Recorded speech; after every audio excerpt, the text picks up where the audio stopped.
ምንድነው እሱ ቪዲዮውን ጭብጡን እንትሩን እንንገራችሁ። ሰላም እያለው ቅድሚያ ሁላችሁም እንኳን ደህና መጣችሁ። ቪዲዮ ምንድነው የሚያጠነጥነው? ያሲን ኑሩ የተናገረው ነበር። ሁጥባ ሲያደርግ በመስጊድ አንድ የተናገረው ነገር አለ። እንግዲህ ያሲን ኑሩ ድምፁን አሳምሮ ምናምን እናንተ እንደዚህ ባይዘ አንድ መረጃ መጥቀስ ማይችል ሰው ነው እና ፖለቲካ ነው እያንዳንዷ የሚያወራት። መልክ በማሳመር እና ንግግር በማሳመር እውነታን በሐሰት መቅበር አይቻልም። ለጊዜው ሰዎችን ታጭበረብርበት ይሆናል እንጂ ቆንጆ ንግግር ስለተናገርክ፣ የሚያባብል ንግግር ስለተናገርክ እውነት አታደርገውም። ሐሰትን ጊዜ ብትናገረው ሰዎችን የተወሰነ ዲሲቭ ታደርግበት፣ ታጭበረብርበት፣ ታታልልበት ይሆናል እንጂ እውነት በሐሰት አትቀየርም። እና ምንድነው የተናገረው? የመጀመሪያው ንጉስ እስልምናን የተቀበለው ነጃሺ ነው። ነጃሺ የመጀመሪያው ንጉስ ነው አለ። ኦራይት፣ ክሌሙ ያለ ስለሆነ ብዙም አዲስ ላይሆንብን ይችላል። ይህን ክሌም ዝም ብለው ስለሚሉት ማለት ነው። ክሌሙን ግን ይደግፈኛል ብሎ የተናገረው አስርጾ ያስገባት ንግግር የብዙ ሰዎችን ማይንድ ሴት መያዣ ነች። ምን አለ? በግማሽ ኢትዮጵያውያን ልክ በታሪክ ምሁራን እንደሚታመን ይሄ የተወሰኑት ሰልሟል ብለው እንደሚያምኑ ሙስሊም ያልሆኑትም ታሪክ ምሁራን ሰልሟል ብለው የታሪክ ምሁራን እንደሚያምኑ አድርጎ ተናገረ። አንድ በሉ። ሌላኛው ቅጥፈቱና ውርደቱ ውሸቱ በዓለም ያለ ሁሉም የታሪክ ምሁራን ይስማሙበታል። ብዙ መጽሐፍቶችም አሉ አለ ነጃሽ እንደሰለመ። ይሄ በጣም ውሸት ነው። በዓለም ያለ ታሪክ ምሁራን ሁሉም እንደሚስማሙበት አድርጎ አስቀምጠው ማለት ነው። መስጊድ ላይ በዚህ መጠን መዋሸት ይቻላል? አቋማችሁን አሳምራችሁ፣ አነጋገራችሁን አሳምራችሁ መስጊድ ላይ በዚህ መጠን መዋሸት ትችላላችሁ። ምክንያቱም ሙስሊም ከሆናችሁ ውሸት ይፈቀድላችኋልና። እንዳለ ቁጭ ያለው ውጭ ብሎ ያዳምጣል እንጂ ማስረጃ አይጠይቅምና። ነገር ግን የታሪክ ምሁር ነኝ የሚለው አብዱልጀሊል ሼህ አሊ ምን ብሏል? መጽሐፉንም ሲጽፍ በኢትዮጵያ ሊቃን ምሁራን ከሙስሊም ውጭ ይሄንን ታሪክ አንዳቸውም አይቀበሉም ብሏል። ግማሾቹ ይቀበሉታል ካለው ከያሲን ኑሩ ጋር ኮምፕሊትሊ ግጭት ማለት ነው። አንዳቸውም አይቀበሉም፣ ግማሾቹ ይቀበላሉ። አስማሙልኝ እስቲ። ያው ያሲን ኑሩ ግማሾቹ ይቀበላሉ ኢትዮጵያኖቹ፣ ያኛው ደግሞ አንዳቸውም አይቀበሉም። የውጭዎቹ በጣም ብዙ ምሁራን ይሄን ይቀበሉታል። ያሲን ኑሩ። ያኛውስ አንዳቸውም ሙስሊም ያልሆኑ የታሪክ ምሁራን ይሄን ታሪክ አይቀበሉም። አስማሙት እስቲ። ያው ኡስታዞቻችሁን አስታርቋቸው። ለመቅጠፍ ለመዋሸት እንኳን ቅድሚያ ኡስታዞቻችሁ ይስማሙ። ነን ሙስሊም የሆነ የታሪክ ምሁራን በዚህ ጉዳይ ላይ አንዳቸውም ነጃሺ ሰልሟል አይሉም። ማነው ያለው? እናንተ የታሪክ ምሁር ያላችሁት አብዱልጀሊል ሼክ አሊ አንዳቸውም አይቀበሉትም የታሪክ ምሁራን ከሙስሊሞች ውጭ አለ። ኡስታዝ ያሲን ኑሩ ደግሞ የታሪክ ምሁራን ይቀበሉታል ሁሉም አለ። መስጊድ ላይ ስለሆነ እንደ ልብ መዋሸት ትችላለህ። ያሲን ኑሩ ነጠቀና ስለ አብደላ ኢብን ሰላማ ስለሱ ነጃሺ ጋር ተመሳሳይ እንደሆነ ታሪኩ እንትኑ የነብይነት መስፈርቱን እንደሰጡት ምናምን ተናገረ። ኡስታዝ አህመዲን ጀበል ደግሞ አብደላ ኢብን ሰላማ ቀጣፊ፣ ውሸታም፣ እስልምናን የከፋፈለ ነው ይለናል። ነጃሺ ደግሞ እንትና ያሲን ኑር ደግሞ ዋው እሱ ሰውዬ አለ። አህመዲን ጀበል ደግሞ መጣና እንትናን ንግግር በጠረባ በሚል ሁኔታ የያሲን ኑሩን እስልምናን ያፈረሰው እንደውም እሱ ነው ይለናል። ተስማሙ ኡስታዞቻችሁ፣ 3 ኡስታዞች ተስማሙ። እንኳን ሰው በመሐመድ ጊዜ ሰሃባዎቹን በላከ ጊዜ ወደ እስልምና ሊሄድ ይቅርና ንጉሱ በተቃራኒው ወደ ኢትዮጵያ ከመጡት ውስጥ ወደ ክርስትና የመጣው እኛም እናያለን፣ እናንተም ታያላችሁ፣ እናንተ ግን ታውራችኋል። እናንተ አይናችሁን ለመክፈት ትሞክራላችሁ፣ እንደ ጡጥላ አይን ነው አይናችሁ። ለመክፈት ትሞክራላችሁ፣ አታዩበትም። ጭላንጭል እንኳን ማየት አልቻላችሁም፣ ምክንያቱም ታውራችኋል። እውነትን ከሐሰት መለየት አልቻላችሁም፣ ክርስቶስን መቀበል አልቻላችሁምና እያለ ሲያፌዝባቸው ነበረ። ለምን? የሙሐመድ ዘመድ የሆነው ሙሐመድን ጠንቅቆ የሚያውቀው ከሙሐመድ ጋር የኖረው ወደ ኢትዮጵያ ሲመጣ እውነትን የተረዳው ክርስትናን የተቀበለው የሙሐመድ ሰሃባ የነበረው የሙሐመድ ቤተሰብ የነበረው የሙሐመድ የቅርብ ሰው የነበረው ሙሐመድ ሐሰተኛ ነቢይ መሆኑ ስለገባው እስከ ለተሞቱ ድረስ ሰሃባዎቹ ጋር እየዞረ እንዴት እውነትን ከሐሰት መለየት አትችሉም? እኛ የምናየውን እንዴት ማየት ይሳናችኋል? ትሰማላችሁ አታስተውሉምን? ታያላችሁ አታዩምን? እያለ ሲያሾፍባቸው ነበረ። ሲናገራቸውም ሲወቅሳቸውም ነበረ። እንዴት ሙሐመድን ትከተላላችሁ እያለ ተሰዶ መጥቶ ወደ ኢትዮጵያ ክርስትና ከተሰበከ ክርስትናን ካወቀ በኋላ ከንጉሱ ከተማረ በኋላ ወደ ክርስትና መጥቶ እነኛ የመጡትን እንዴት ወደ ክርስትና መጡ፣ እንዴት እስልምና ውስጥ ቆያላችሁ እያለ ደጋግሞ ቻሌንጅ ሲያደርጋቸው ነበር። ሰው እንኳን ወደ እስልምና ሊሄድ እንኳን ንጉሱ ሄዶ እሱ እንዲህ ቻሌንጅ ሊያደርጋቸው ጭራሽ ወደዚህ ተልኮ ከመጡት ውስጥ ክርስትናን ተቀብሏል። ሌላኛው ያሲን ኑሩ ከተናገረ ውስጥ 31 ሰሃባዎች እንደሞቱ እዚህ ተናግሯል። 31 ሰሃባዎች እዚህ እንደሞቱ ኢትዮጵያ ውስጥ እንደሞቱ ተናግሯል።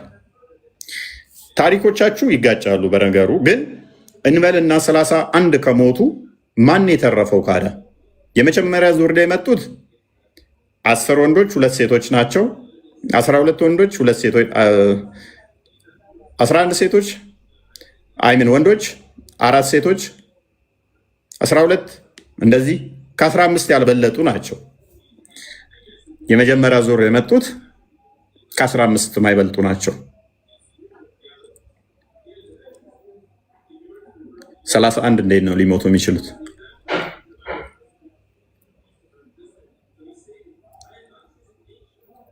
ያሲን ኑሩ ዱፕሊኬት አድርጋቸው ነው።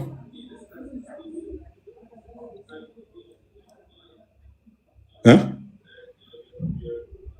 31 የተቀበሩበት ኢትዮጵያ 31 ሰሃቦቻችን ተቀብረዋል አልክ።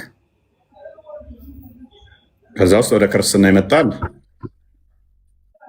የተረፈም የለም እያለ እኮ ነው። ጭራሽ ቢሆን እንኳን ኔጌቲቭ ገባ። ኔጌቲቭ እኮ ነው። ኡስታዝ ያሲን ኑሩ ልጅ ወይንም ሚስትህ እያዳመጡኝ ነው። 31 ከሞቱ ኔጌቲቭ ነው። እንዴት ነው? ተወሳችሁ ነው። ወዛ ደግሞ የተመለሱት 70 ናቸው የሚል አለ። 70 ተመለሱ የሚል አለ። 50 የሚል አለ። ኬት አመጣችኋቸው? ይሄ ሁሉ ሰሃቦች በምን አባዛችኋቸው? ሰከንድ ላይ የመጡት 52 ናቸው። 53 52 ነው። 52 53 ሲደመር 15 ስንት ይመጣል? ማክሲመም 68 ራይት። 7 ተመለሱ። ኬት አመጣችኋቸው? ያሲን ኑሩ ሽንት ቤት እየሮጥክ ነው። እርግጠኛ ነኝ አሁን ተማሪው ልጁ ማለት ነው የያሲን ኑሩ ተማሪ እዛ ቁጭ ብለህ የነበርከው ይሄ ጥያቄ ይመጣብኛል ብለህ ያልሰማኸው 31 ሰሃባዎች እዚህ ሞተዋል ሲል ምናምን ብለህ የተቀመጥከው ጨንቆሃል፣ ቆርጦሃል። እኔ ፊት ግባና አሁን እሱ ያስተማረህን እናመልስለት እስቲ። የያሲን ኑሩ ተማሪዎች ኑ መልሱ እስቲ፣ ኑ መልሱ። ወጥ የሆነ አንድ መረጃ እራሱ አሰጡኝም በዚህ ጉዳይ ላይ ኢቨን ሲንግል ኤቪደንስ በዚህ ጉዳይ ላይ አሰጡኝም። እንዳለ የሚያስተምሯችሁ በዚህ ጉዳይ ላይ ያለው ታሪኮች ሆል ነጃሺ ከሚል ናሬሽኑ ከእስልምና የእስልምና ሂስቶሪካል ኤቪደንሶቻችሁ በሞላ ዳኢፍ ናቸው። መርዶ ልንገራችሁ፣ ሆል ስቶሪዎቹ አክሴፕት ያላሉ በእስልምናው ከጊዜ በኋላ የመጡ ናቸው። ዘሆል ዳኢፍ ናቸው።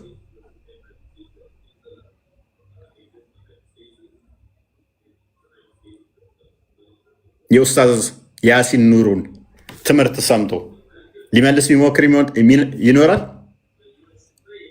ሊመልስ የሚሞክር የሚያስብስ ይገኘዋል?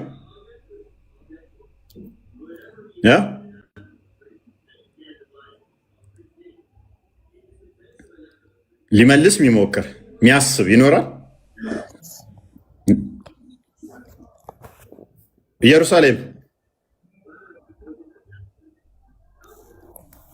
ኢየሩሳሌም ይሰማል?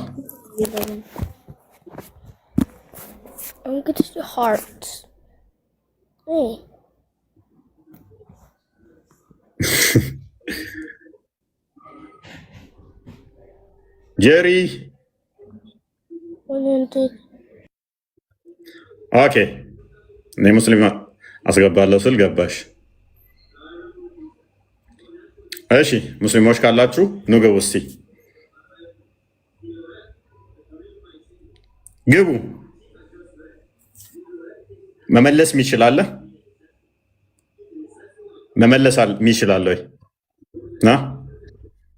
እስኪ ለዘመናት የውሸት ድሪቶ የተተበተበባቸውን ትርክት ምናልባት እንዲያው አንድ መረጃ መስጠት የሚችል ካለ መግባት ይችላሉ ሙስሊሞች። የትኞቹም ውስጥ ቲክቶክ ላይም ያሉ ግልገል ኡስታዞች ሊሆን ይችላል። ከላይ ያሉትም ይሄንን ውሸት ደጋግመው የተናገሩት ልጆቻቸውንም ቢሆን ሚስቶቻቸውን ልከው በገስት ማስገባት ይችላሉ። ምንም ችግር የለብንም። ነገር ግን አንድ መረጃ እርስ በራሳቸው የተጣረሱ እርስ በራሳቸው የሚጋጩ ሁሉም ደግሞ ዳኢፍ የተባሉ መረጃዎች ናቸው ያሉት። አንድ ሲንግል መረጃ እናንተ መስጊድ ላይ ያወራችሁትን ነገር ትሰጡናላችሁ፣ ከቁርአን ትሰጡናላችሁ፣ ወይም ደግሞ ከሐዲስም ትሰጡናላችሁ። እስኪ ግቡ። በነገራችን ላይ እውነት ደጋግሞ ስለተወራ ቅድም እፎይ እንዳለው በፍጹም ውሸት ደጋግሞ ስለተወራ እውነት ሊሆን አይችልም በፍጹም። የሚገርመው ነገር ግን ይሄ ነገር እንዴት ማወቅና ማረጋገጥ እንችላለን? ራሱ እውነት ሁልጊዜም ቢሆን አንድ ነው። እውነት 2 ወይ 3 ወይ 4 አይደለም። እውነት አንድ ነው። አንድን እውነት ደጋግመህ ብታወራው አትረሳው፣ አይረሳም። ውሸት ከሆነ ግን ዛሬ አንድ ነገር ተናገርክ፣ እውነት ያልሆነ ነገር አታስታውሰውም፣ ነገ ሌላ ነገር ትናገራለህ። አታስታውሰውም፣ ተነገ ወዲያ ሌላ ነገር ትናገራለህ። ልክ የሙስሊም ኡስታዞች ያሉበት ሁኔታ ይሄን ነው። ዛሬ አንዱ ሌላ ይናገራል፣ ነገ ደግሞ አንዱ ይናገራል ሌላ ነገር፣ ከትላንት ወዲያ ደግሞ አንዱ ሌላ ነገር ተናግሮ ነበር። እርስ በራሳቸው እንኳን በዚህ ጉዳይ ሲዋሹ እንኳን እርግጠኛ ነኝ አውርተውበት ተነጋግረውበት ነው። ታሪክ አጥኚዎች ነን እስካሉ ድረስ ተነጋግረውበት ነው የሚሆነው። እንደዛ እንኳን ሆኖ በፍጹም አንድ አይነት ነገር እንኳን መናገር አልቻሉም። አይደለም ማስረጃ ጠቅሰው ሊናገሩ ይቅርና ማለት ነው። ግቡ ሙስሊሞች። ባይዘ ምንም ኤክስተርናል መረጃ ሳንጠቀም የእስልምና መጽሐፍት ብቻ ተጠቅመን የእስልምና መዛግብት ብቻ ተጠቅመን ነጃሽ ሰለመ የሚል ታሪክ እንደሌለ እናሳያችኋለን። ሲንግል ኤቪደንስ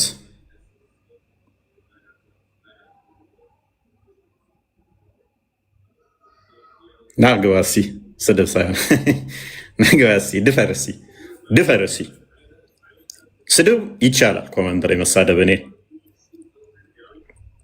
ኡስታዞቻችሁ ያሰለጠኗችሁ እንደዛ ስለሆነ ክርስቲያኑ ግን አሁን ነቅቷል። የሙስሊሞችን ቁማር ድራማ በደንብ ገብቶታል። አይደለም ክርስቲያኑ ሙስሊሞቹ ስለገባቸው ነው ቁጭ ብለው ቤታችን የሚማሩት። በደንብ ተረድተውታል። ይኸው ነጃሺ ብላችሁ ነጃሺ ቴሌቪዥን ፕሮግራም አላችሁ፣ ነጃሺ ዩቱቦች አላችሁ፣ ነጃሺ መስጊድ አላችሁ፣ ነጃሺ ጉዞ ማህበር ነው አላችሁ። የተለያየ በነጃሺ ስም የሰየማችሁት አለ። ነጃሺ ተቋማት ማአት አላችሁ፣ ትምህርት ቤት። እስቲ ናና አውራው እስቲ እኔ ፊት ይኸው የታሪክ ምሁራችሁ የሚመለከተው ታሪክ ስለሆነ ይሄ የታሪክ ምሁራችሁን አብዱል ጀሊል ጠራውት። አልወያይም፣ ነጃሺ ሰልሟል አልሰለመም አልከራከርም አለ። ያሲን ኑሩ አመጣው ይህን ጨዋታ ደግሞ አይደለ? ንገሩት፣ አድርሱለት።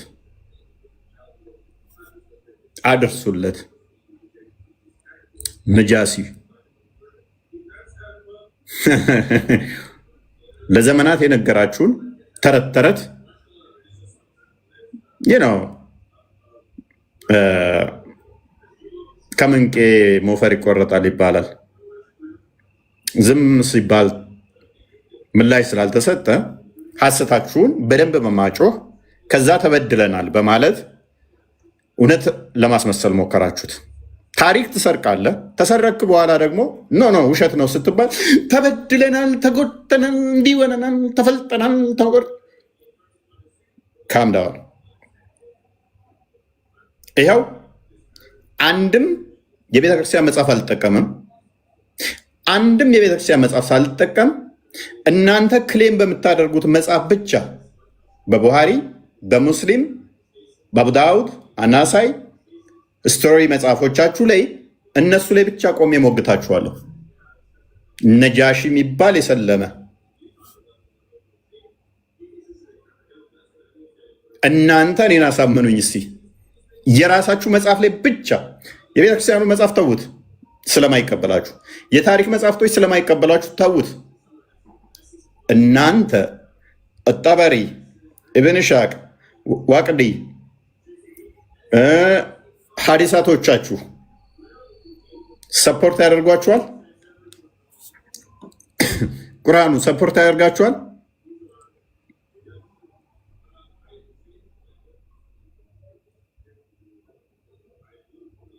ምንም አልጠቀምም ሌላ መጽሐፍ ምንም።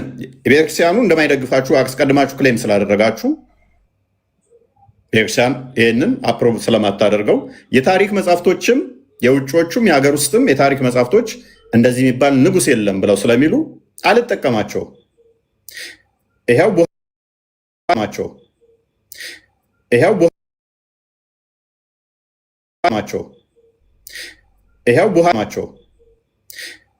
ቡሃ እንመልከት፣ ሌሎችንም እነ ጠበሪን እንመልከት፣ እነ ኢብን ሀጀር አልአስቀላኒን እንመልከት።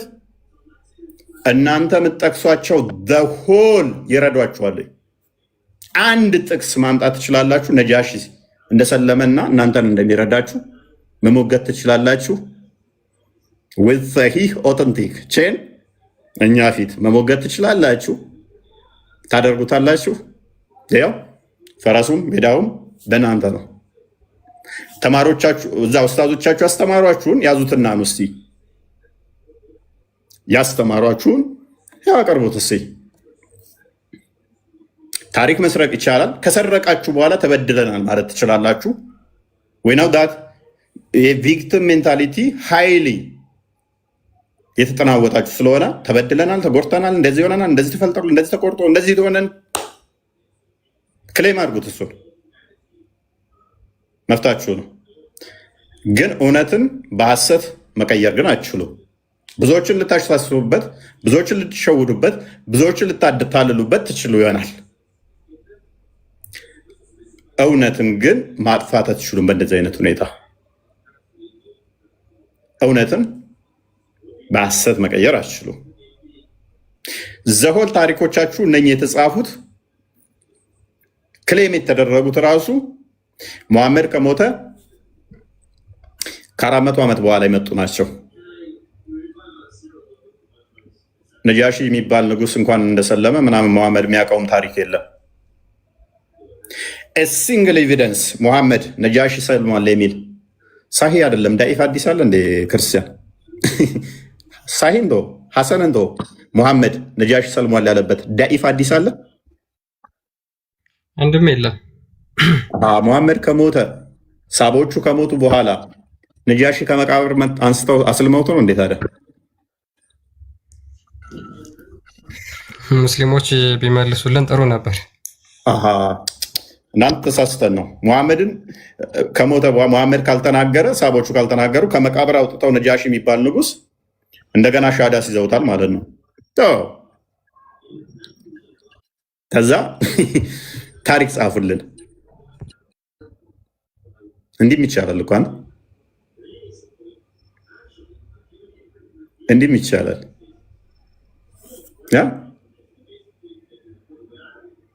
እንዲህ ማድረግ ይቻላል ለካ 100% ውሸት ነው ይሄ። በቃ በጣም በጊዜ ውስጥ የተረጋገጡ ነገሮች ናቸው እና እስልምናን ባነበባችሁት ቁጥር በውሸት ላይ የተመሰረተ ፋውንዴሽኑ ውሸት የሆነ ሃይማኖት እንደሆነ መረዳት እንችላለን። በነገራችን ላይ በጣም የሚገርም እኮ ነው። አንድ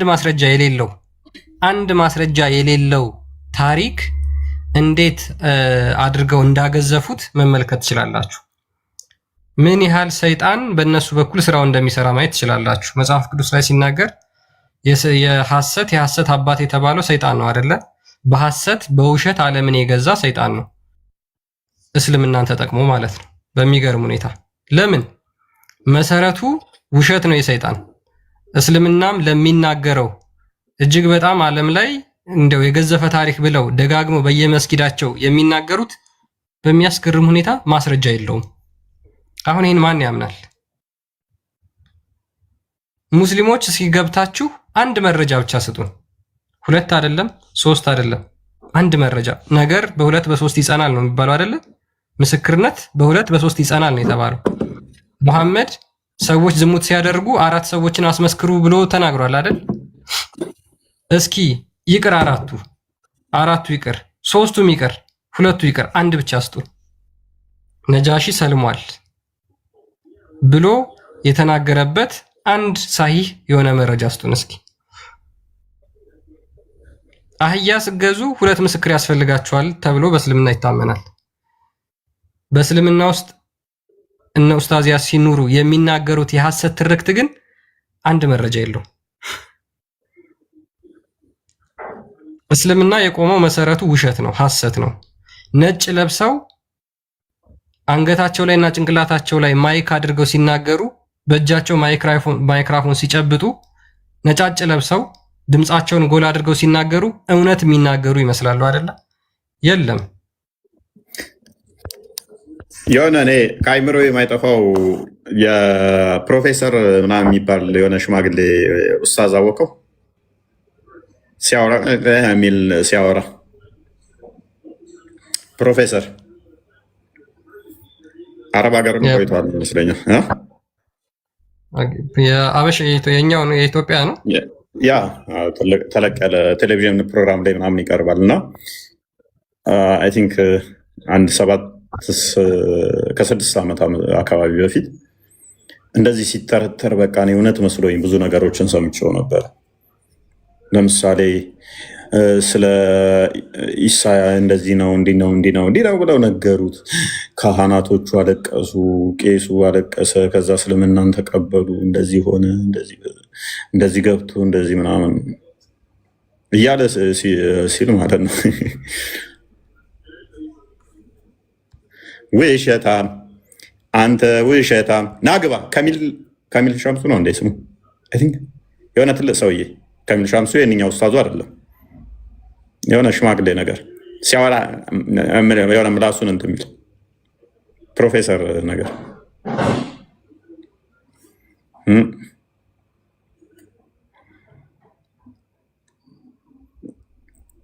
ቲንክ የሚሉት አብዛኞቹ አደም ከሚል ምናምን የሚባል አለ መሰለኝ። እንደዛ ነገር መሰለኝ ስሙ። እንደዛ ወደዛ የሚቀርብ ነገር ሲያወራ እያለ ተለቅ ያለ የሆነ ተለቅ ያለ ሰውዬ ከሚል ሸምሱን አይደለም፣ ትልቅ ሰውዬ አደም ካሚል ይባላል። አይ ቲንክ የሆነ በቃ እና ሰክ ስበል በኋላ ታሪኮቹን እንዳለ አሁን አገኘኋቸው እንዳለ ዳኢፍ እና ሸድ የሆኑ እንዳለ ቅጥፈት ናቸው። እንዳለ ከጊዜ በኋላ የተፈጠሩ ታሪኮችና ውሸት ናቸው።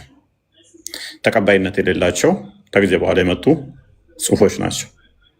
እነኛን ነው እንዳለ ሲተርክ የነበረው። እንዳለ ውሸት ናቸው ማለት ነው። እና በጊዜው ለምሳሌ ዳኢፍ ከሆኑ ከሚጠቅሱት ውስጥ አቡ ዳውድ 3203 05 አንዴ ክፈተው።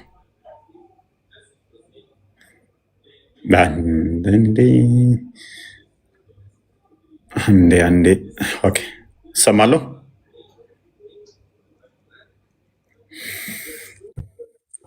እሺ ቀጥል። እስኪ አንድ የሚዋሹበትን እናሳይና እንመለሳለን። መረጃዎቹ በሙሉ በነገራችን ላይ ግሬዳቸው ተመሳሳይ ነው፣ አንድ አይነት ነው። አቡ ዳውድ ሱናን አቢ ዳውድ 3205 ላይ አቡ ቡርዳ እንደተረከው ይላል። ኦን ዘ አውቶሪቲ ኦፍ ሂዝ ፋዘር አባቱ እንደተናገረው the messenger of Allah commanded us to proceed to the land of ንጉስ mentioning the rest of the tradition he said that the ንጉስ said ምንድነው ወደ ሙሐመድ ተከታዮቹን ወደ ንጉሱ ወደዚህ እንዲመጡ አዘዛቸው። mentioning the rest of the tradition the ንጉስ said I bear witness that he is the messenger of Allah ከዛ ንጉሱ እንደዚህ ብሎ ነበረ I bear witness that he is the messenger of Allah እሱ የአላህ መልእክተኛ መሆኑን እመሰክራለሁ ብሎ ተናግሯል ብሎ የተላለፈ ናሬሽን አለ። እንግዲህ የተረካ ማለት ነው። የት ንጉሱ and it is he about whom Christ son of Mary gave good news ኢሳ የመርየም ልጅ ስለሱ የተናገረለት if I were not in the land which I am እኔ አሁን ባለሁበት ምድር እዚህ ባልሆን I would come to him and carry his shoe ሄጄ ጫማውን እሸከም ነበር ብሎ ንጉሱ ተናግሯል። እንግዲህ ንጉሱን ብሏል ሙሐመድ የአላህ መልእክተኛ እንደሆነ የኢሳ የመርየም ልጅ ኢሳም ስለሱ የተናገረለት እንደሆነ ብለው እቺን ታሪክ ሲናገር አልሰማችሁም? ታዲያ ረዳት ፕሮፌሰር ነው አይደል ነው ዋና ፕሮፌሰር ካሚል አደም ካሚልን አላችሁት? ንጉሱ ይሄንን ታሪክ ሲሰማ እዚህ ሀገር ባልሆን ሄጄ ጫማውን በተሸከምኩለት ብሎ ነበር እያለ ሲያወራ በቴሌቪዥን ፕሮግራም ኢቲቪ እኮ ነው ባይዘ አይምሮ ውስጥ ተከትባለች። እኔ ከዛሬ 7 ዓመት በፊት አካባቢ 7 ዓመት ምናምን አካባቢ ኢቲቪ ላይ ቀርቡ እያለ እንደዚህ ምላሱን እንትን እያለ ፋና ላይ ነው ኦኬ ፋና ላይ ነው እያሉኝ ነው ጫማውን እጄ እሸከምለታለሁ ብለ ንጉሱ እንዲህ እያለ ሲያጣፍጣት እቺ ታሪክ ነች። ታሪኩ እቺ ነች። መረጃው ምንድን ነው? ግሬዱን አሳያቸው። ሶሪ ሙስሊሞች መርዶ ዳኢፍ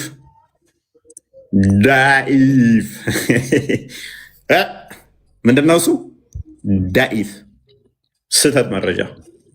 በዳኢፍ መረጃ የምትመሩ ፕሮፌሰሮች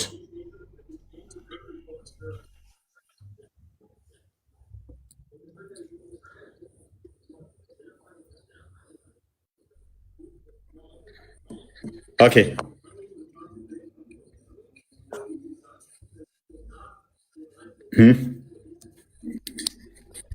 አደም ፕሮፌሰር አደም ልጆቹ ማለት ነው። ያው ልጆቹ እየሰማችሁ ስለሆናችሁ ልጆቹ ስል ደግሞ ነሰሰርሊ በደም የሚካፈሉት ማለት ብቻ አይደለም። የቀለም ልጆቹ ስለምንኖሩ አስተምሮቱን የተጋራችሁ ስላላችሁ የተቋደሳችሁ ከሱ እጅ የተማራችሁ የእናንተ ፕሮፌሰር አደም ካሚል መረጃዎቹ ዳኢፍ ናቸው። እኛ ሳንሆን የሐሰት መረጃ የምናመጣው የእናንተ ፕሮፌሰሮች የእናንተ ኡስታዞች መረጃዎቻቸው ዳኢፍ ነው።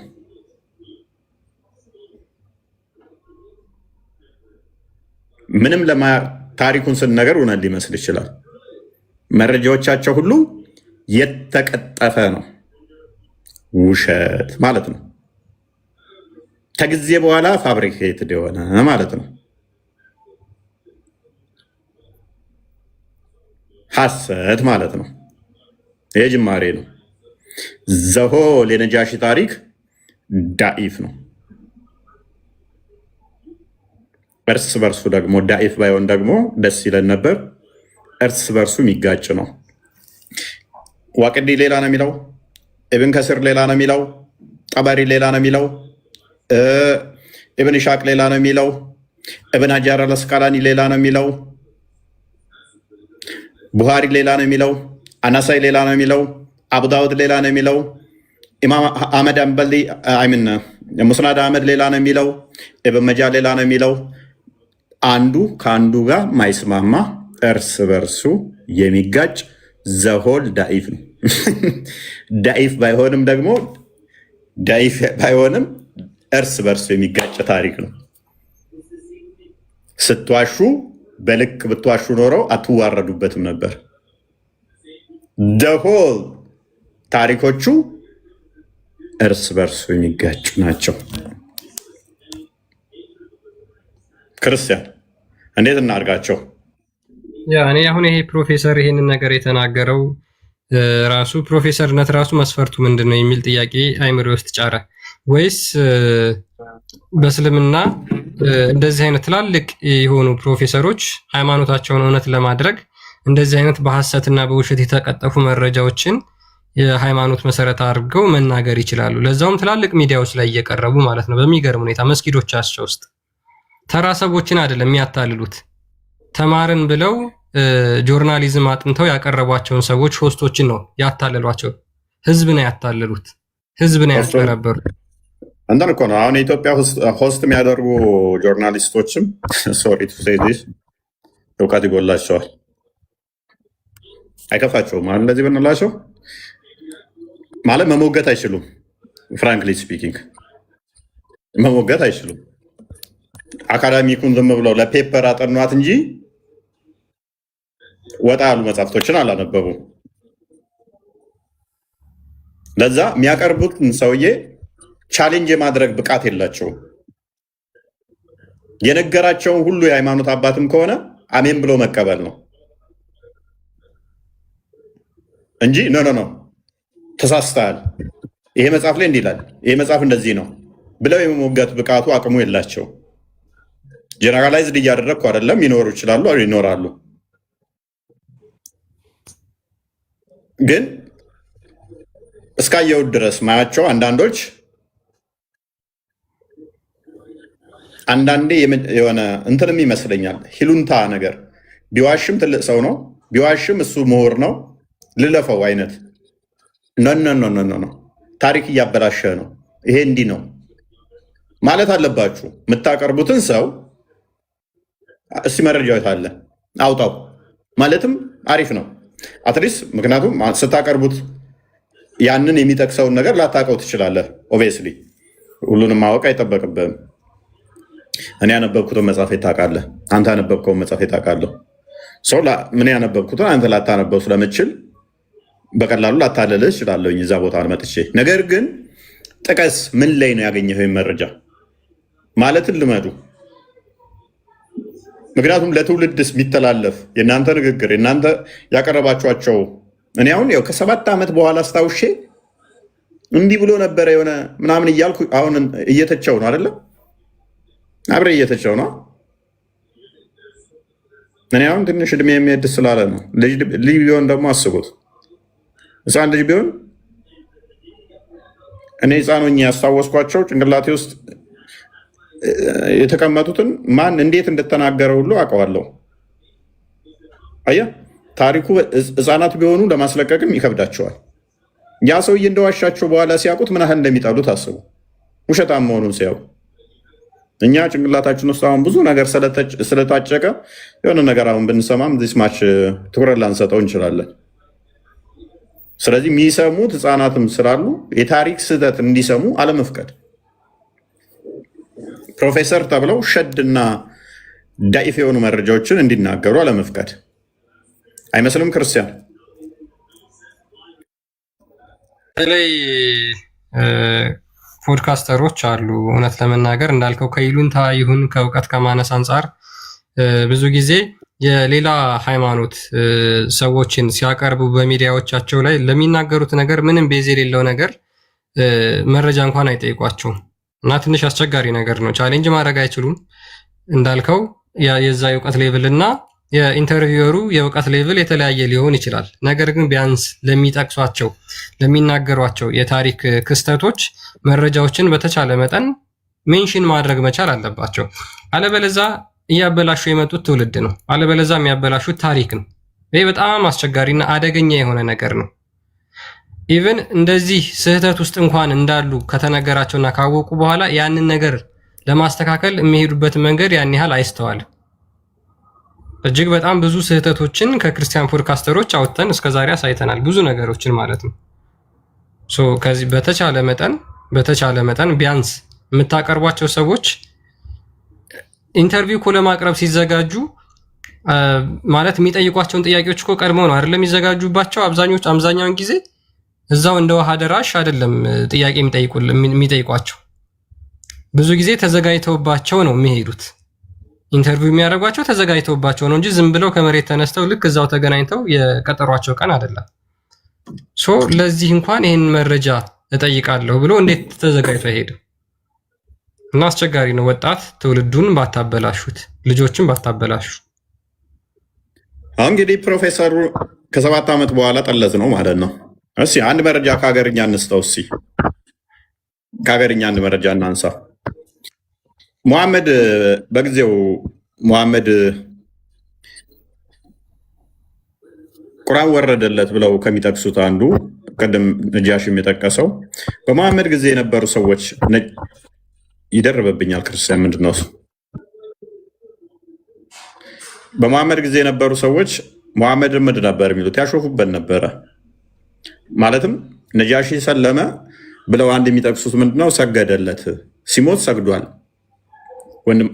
በቃ ጸሎት ስላደረገ ነው፣ ለዛ ነው ሰለመ የሚሉት። እናም ሱራ 3:199ን እንመልከተው እስኪ።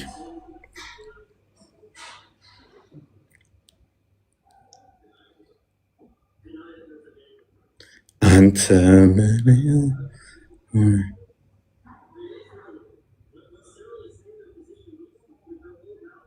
እሺ ይሄ እንግዲህ የአማርኛ ቁርአን ሼክ መሐመድ ዘይኔ ከተፍሲሩ ጋር ከማብራሪያው ጋር የጻፉት በሳውዲ አረቢያ ያሳተሙት መጽሐፍ ነው እና ሱረቱል ኢምራን ወይም ደግሞ 3ኛው ምዕራፍ የቁርአን ምዕራፍ 199ኛው አንቀጽ የወረደበት ምክንያት ከአቢሲኒያዊ ንጉስ ጋር በተያያዘ ነው ብለው ኢንተርፕሬት ያደርጉታልና ይሄንን ላንብብላችሁ እሳቸው ምን እንዳሉ ማለት ነው። ሉክ ከኢምራን ቤተሰቦች ምዕራፍ 199ኛው አንቀጽ የወረደበት ምክንያት ነብዩ ነጃሺ በሞተ ጊዜ የርቀት ሶላት ወይም ደግሞ ሶላል አልጋኢብ ሲሰግዱበት አስመሳዮች ይሄውላችሁ የማያውቅና ሃይማኖቱን በማይከተል ጠብደል የሀበሻ ከሃዲ ላይ ይሰግዳል ሲሉ ነው ይህ አንቀጽ የወረደው። ነጃሺ ነው ያስባችሁታል። እነኛ ምን አሉ? ሙሐመድ ነጃሺ ሞቷል፣ ዛሬ ሲሰሎት እንስገድ ሲል ምን የምታሽቃብጠው በማታውቀው ሃይማኖትን በማይከተል ጠብደል ሰውዬ ሞተ ብለህ ትሰግዳለህ እንዴ? በጊዜው የነበሩ ሰዎች ሃይማኖትን ማይከተል ጠብደል ሰውዬ ላይ ሲሉት አይ ኖ ሙስሊም ነው ሙስሊም ሆኗል አላለም። ሲሰግድ ምንድን ነው ያሉት? ሃይማኖትን ማይከተል ጠብደል ሰውዬ ነው ያሉት። ጠብደል የሀበሻ ከሃዲ ሰውዬ ነው የሚሻል ነበር። እቺ ትንሿ መርፌ ነች። እናንተ በምትጠቅሱት መጽሐፍቶቻችሁ ሁሉ እንዲህ በአፍጢማችሁ ትደፉበታላችሁ። ኑ ግቡ እስኪ ሞግቱንስ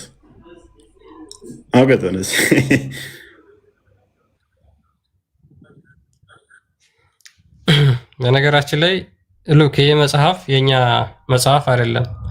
ይሄ መጽሐፍ እፎይ የጻፈው መጽሐፍ አይደለም። ይሄን መጽሐፍ ክርስቲያኖች የጻፉት መጽሐፍ አይደለም። እሺ ይሄ መጽሐፍ ቁርአን በአማርኛ ነው፣ የሙስሊሞች መጽሐፍ ነው። ቀደም የሚያሳየናችሁ ከራሳቸው አዲስ ነው። አሁን ያሳየናችሁ ከራሳቸው ኪታብ ነው። ጥቂቷ መርፌ ነች። ጥቂቷ መርፌ ነች። ነጃሽን የሚሉት የነበሩት በጊዜው ምን ነበር ማለት ነው? ጠብደል የሀበሻ ከሃዲ ነበር የሚሉት የሙሐመድ ተከታዮች ማለት ነው። በጊዜው የነበሩ ሰዎች ነጃሺ ንጉስ የተባለውን ጠብደል የሀበሻ ከሃዲ እንደዛ ነበር የሚሰድቡት የነበረው። ዛሬ ላይ ግን እነዚህ አጭበርባሪ ኡስታዞች ምን ይላሉ? ነጃሺ የሚባል ንጉስ ሰልሟል። ይህን እዛ ሁጥባ ላይ ወይም ደግሞ እዚህ መስጊድ ውስጥ የተናገሩትን ቃል በነገራችን ላይ አንዱንም ማምጣት አይችሉም። በሚገርም ሁኔታ ሙሉ ሁጥባውን አይደለም አንድ አረፍተ ነገር የተናገሯትን ማምጣት አይችሉም። ፕሮፌሰር አደም ካሚል ሌላኛው እንዲህ ብለሃል። ኡስታዙ እንትና ነጃሺ ሲሞት ንያው ሁኔታ መቃብሩ ላይ ብርሃን ታይቷል። ምን ያህል ፍትሃዊ እንደሆነ ምን ያህል ለእስልምና እንደሚወድ ትገርማችኋል ብለሃል አይደለ? እውነትህን ነው። ሱናን አቢ ዳውድ 25-23 ክፈተው። እውነት ነው፣ ታይቷል። ቀጥል አንብቦ። እንግዲህ ይህ ፕሮፌሰር ምን ብሎ ነበር ማለት ነው? ነጃሺ ከመስለሙ ጋር በተያያዘ ማለት ነው ከተቀበረ በኋላ መቃብሩ ላይ ብርሃን ታይቷል የሚል ነው። እንግዲህ ይህንንም ተናግሯል። ፕሮፌሰር ነው፣ ሉክ ፕሮፌሰር ነው። አንድ ተራ ሰው ከ3ኛ ክፍል ከ5ኛ ክፍል ከ6ኛ ክፍል ያቋረጡ የቲክቶክ ኡስታዞችን አይደለም ሜንሽን እያደረግን ያለ ነው ማለት ነው። የሚመሩባቸው በመጅሊሱ ደረጃ የሚመሩባቸው ፕሮፌሰር የተባሉ ትላልቅ የሙስሊም ሰዎችን ነው።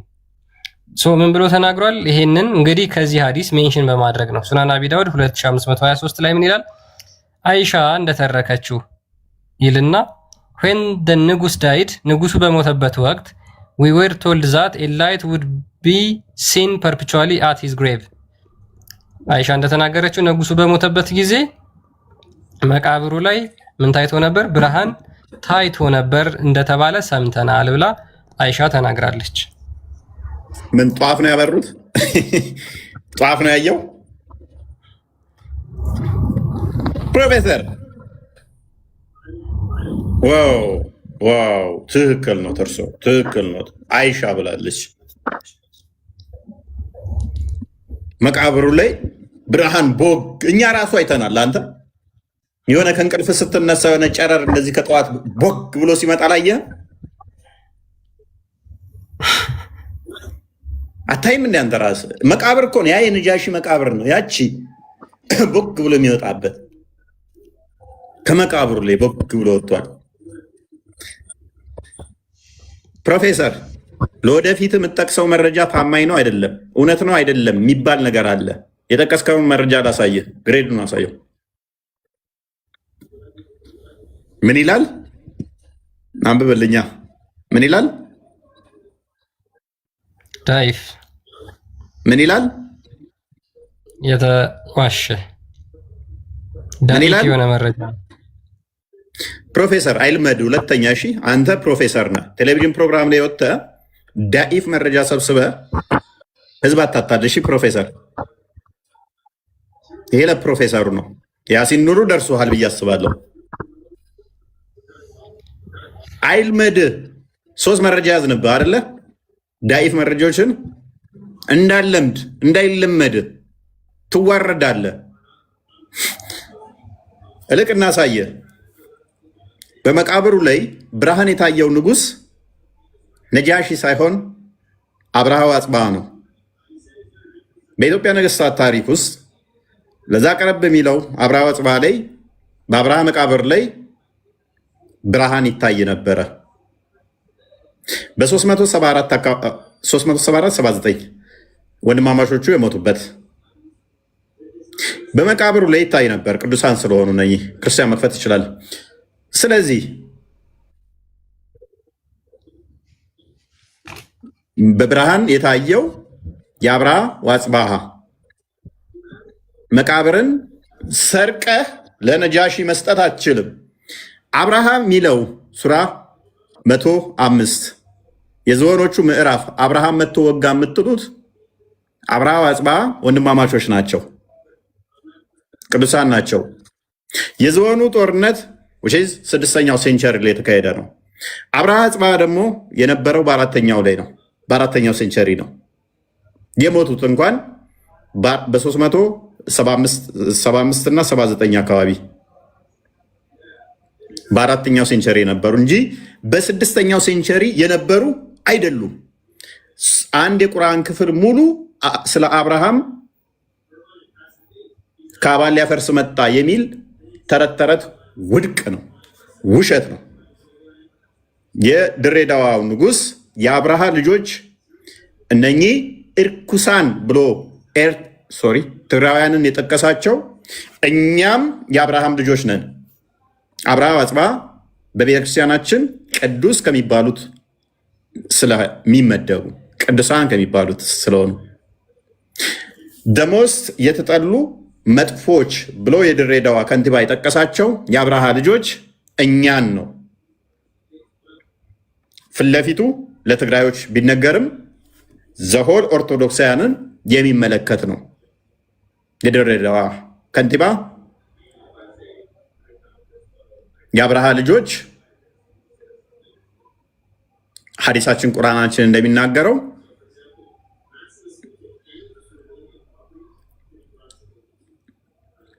መጥፎና ከሰይጣንም የባሳችሁ ብሎ ያለን እኛን ጭምር ነው። እኛ የአብርሃም ልጆች ነን። ታሪኩ የተቀጠፈ ነው።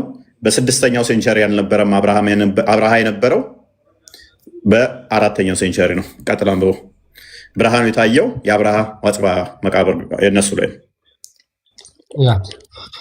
እንግዲህ የቅዱሳን ነገስታት ታሪክ ውስጥ የአብርሃና የአጽብሃ ታሪክም ይገኛል። ይህ በቤተክርስቲያናችንም ውስጥ ስላለ ማለት ነው። ምን ይላል? አብርሃና አጽብሃ በመላው ሀገሪቱ እየተዘዋወሩ ሐዋርያዊ አገልግሎታቸውን በመፈጸማቸው በተጨማሪ 154 አብያተ ክርስቲያናቶችን ያሳነጹ ሲሆን ከነዚህ 44ቱ አስደናቂ ናቸው። ባለ 44 ምሰሶ ከፍልፍል ድንጋይ የተሰሩ ሲሆን ከነዚህም ውስጥ በገልአታ የሚገኘው ሰው የማይከፍተው ሰው የማይዘጋው የቀመር 4ቱ እንስሳ ቤተክርስቲያን ይገኝበታል። ሉክ እነዚህ ጻድቃን ነገስታት በሀገሪቱ ተከፋፍለው በወሎ፣ በሸዋ፣ በየካ ሚካኤል አዲስ አበባ፣ በከፋ የባሃ ጊዮርጊስ፣ በስላሴ የዋሻ ሚካኤል፣ በጎጃም የዲማ ጊዮርጊስ፣ በጎንደር ስማዳ የጃን ሚካኤል ቤተክርስቲያን አሳንጸው እየተዘዋወሩ እያገለገሉ እንደነበር ታላቁ አብርሃ በ374 ዓመተ ምህረት ጥቅምት 4 ቀን በዕለተ እሁድ አረፈና ተቀበረ። አብርሃ መቼ ነው የሞተው? ያረፈው በ374 ዓመተ ምህረት በአራተኛው ክፍለ ዘመን። ይሄ ሙሐመድ የሙስሊም ቀጣፊዎች 200 ዓመት ልዩነት ጋፕ ሰጥተው ነው የሚናገሩለት ማለት ነው። 200 ዓመት ልዩነት። ወንድሙ አጽብሃ ደግሞ ጥቅምት 4 ቀን 379 ዓመተ ምህረት አረፈ። ሁለቱም ነገስታት ልደታቸውም ሆነ ሞታቸው አንድ ቀን ነበር። ዓመተ ምህረቱ ግን ይለያያል። which means 374 እና 379 በሞቱበት ጊዜ በመቃብራቸው ላይ ቀስተ ደመና ተተክሎ ታይቷል። እነዚህ ነገስታት ለሀገራችን ብርሃን የገለጹ ባለውለታዎቻችን ሲሆኑ የኦሪትን ስርዓት በሐዲስ ስርዓት የለወጡ ቅዱሳን ናቸው። እነዚህ ቅዱሳን አብርሃ ወአጽብሃ ማለት ነው። ሲሞቱ በመቃብራቸው ላይ ደመና ቀስተ ደመና ታይቷል ተብሎ በቤተክርስቲያናችን የታሪክ መዝገብ ውስጥ ተቀምጦ ይገኛል። እነዚህ ደግሞ ያረፉበት በ374 እና በ379 ነው ማለት ነው። አይሻ እና ማሜ ታሪክ ወረጁና ካሚል ኡስታዝ ፕሮፌሰር ካሚል ጨማመራችሁና በአስማ ላይ መቃብሩ ላይ ብርሃን ታያላችሁ። ቅጥፈት ብርሃን የታየው በአብርሃም ወአጽብሃ ነው። የዝሆኑ ምዕራፍ ካባን ሊያፈርሱ መጡ። የሙሐመድ አያት ጸሎት አደረገ፣ እንደዚህ ሆነ፣ እንዲህ ተፈጠረ የሚባለው ታሪክ አጽብሃ የነበረው በ4ኛው ክፍለ ዘመን እንጂ በ6ኛው ክፍለ ዘመን አይደለም። መቃብሩ ላይ ብርሃን የታየው የአብርሃ አጽብሃ መቃብራቸው ላይ ነው፣ ቅዱሳን ስለሆኑ። እችን ታሪክ ስለሰሙ በመቃብሩ ላይ ብርሃን ታየ፣ የአብርሃ አጽብሃ የሚባለውን ታሪክ ሰምተው በቅዱሳኖቻቸው መቃብር ላይ ብርሃን ታዩ ብለው ሲሉ እችን ታሪክ ፋብሪኬት አደረጓት ከጊዜ በኋላ። ነገር ግን ታሪኩ ስህተት ስለሆነ ግሬዱ ምንድን ነው? ዳኢፍ። ይሄንን ታሪክ ለማስቀጠል ስህተት የሆነ የተቀጠፈን ውሸትን መረጃ ደግሞ እነ ፕሮፌሰር አደም ካሚል መቃብሩ ብርሃን አለው ምናምን ይላሉ። ተረት የሙሐመድን መቃብር ብርሃን አልታየም። እንቀጥል። ዳይፎቻቸው አደፍሩ ምን ይመስል ዛሬ ተከተት ናቸዋል። ይህንን ታሪክ ባለፈው ታስታውሳለህ? ቀብረናቸው ነበር። ተሳፈቱ እኮ ኑ ቻሌንጅ አርጉኝ። የትኛውንም ክርስትናዊ መጽሐፍ ሳልጠቀም በራሳችሁ መጽሐፍ ቀብራችኋለሁ። በራሳችሁ መጽሐፍ ቀብራችኋለሁ። ነጃሺ የሚባል ታሪክ እፉ ነው። ቤታችሁ ዋሹ፣ ማይክ አጥፍታችሁ ዋሹ፣ ሪካርድ አጥፍታችሁ ዋሹ። አደባባይ ላይ ግን እዛችሁ አትምጡ። ይገማል፣ ይሸጣል። ውሸት ስለሆነ ትዋርዳላችሁ። እንደዚህ በራሳችሁ መጽሐፍ ይህንን የተረት ተረት መጽሐፍቶቻችሁን እኛ ፊት እዛችሁ አትምጡት። ቤታችሁ ቅጠፉ፣ ዋሹ። በደንብ የሚማር ትውልድ ስላለን እኛ የራሶቻችሁም ሰዎች እየተማሩ ስለሆነ ምን አገባን? ነጃሺ ሰለመ አልሰለመ ለራሱ ጉዳይ የራሱ ጥንቅር ይበል እስኪሉን ድረስ ደርሰን ነበር። ባለፈው መረጃ ማምጣት ማድረግ እንደማይችሉ ሲገባቸው ብስጭታቸውን በእነዚህ አይነት ሁኔታ ነበር የገለጡት።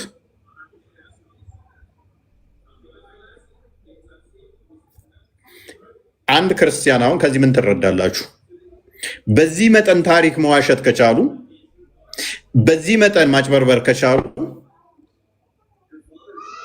ሰዎቹ ምን ያህል ዲሲቨር መሆናቸውን አጭበርባሪ መሆናቸውን ማትረዱ ከሆነ አይደል ነው አይደለም። ክርስቲያኖች ሙስሊሞች ራሱ ብላይንድሊ ዝም ብላችሁ ፎሎ የምታደርጓቸው ዝም ብላችሁ የምትከተሏቸው ካላችሁ ይሄ የምነቁበት የምታስተውሉበት የምታሰላስሉበት ይሆናል ብዬ አስባለሁ።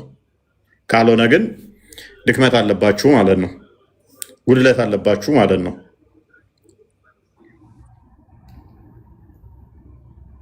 እያንዳንዱ መረጃዎቹ እርስ በርሱ የሚጋጭ ነው።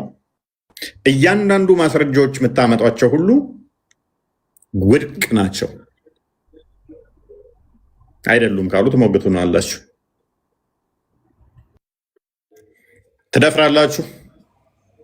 ትደፍራላችሁ ወይስ ፍራቻችሁ እንዴት ነው?